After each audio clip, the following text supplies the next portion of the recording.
Okay guys, check natin kung ano yung mga companies na pwede tayong maglagay, no? And we can still earn from the dividends. So, this is Oil Financial. Punta lang kayo dito sa research, then fundamentals, then investment guide. Ayan. So, yan. Kompleto na yung mga detalye dyan. And yan, check natin, no? So, ayan, pili tayo ng kung ano yung mataas na dividend dyan. So, ito may 6.4, 6.7 sa banking, which is East West and Metro Bank. Ayan, East West and Metro Bank mataas. And also PNB. Ayan, Bloomberry, wala. Kasi lugi yan eh. ICT, mataas din. Manila Water, ayan. So, since this is a defensive stocks, no? And also Petron, ayan. So, stagnant yan. Pero it's on a buy rating kasi yun nga, dividend play yan. So yun lang, punta lang kayo dito sa research, then fundamentals, investment guide. So make sure na nakapag gawa na kayo ng account dyan sa Oil Financial. And also I invite you to join the Truly Rich Club.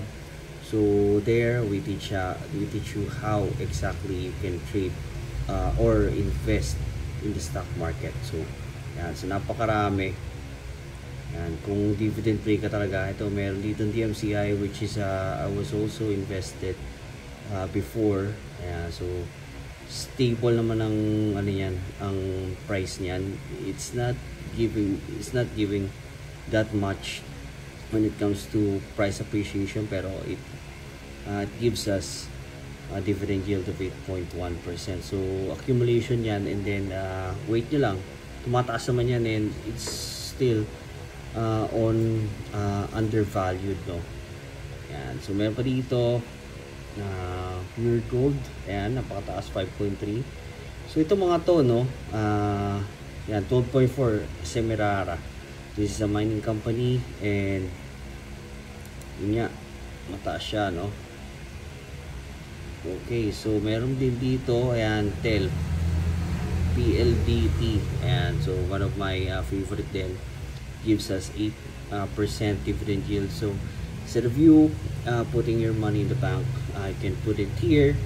Yan. And this one, PLDT, may upside pa, no? So let's take a closer look. Current price is 1,250. You can buy until bago mag 1,770 or sorry, 1,475. Yan, pwede pa kayo mag-buy. Cost average nyo hanggang sa umabot siya dyan sa 1,475. Pag umabot na siya dyan, tigil nyo, wait nyo itong 1,770. Then you get around yun, yung difference is yung profit margin nyo, no? And all the details are here.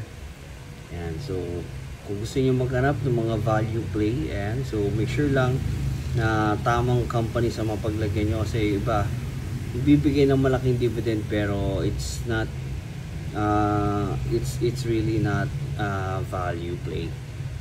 So that's it, guys. I hope to see you joining the Truly Rich Club. So see you there.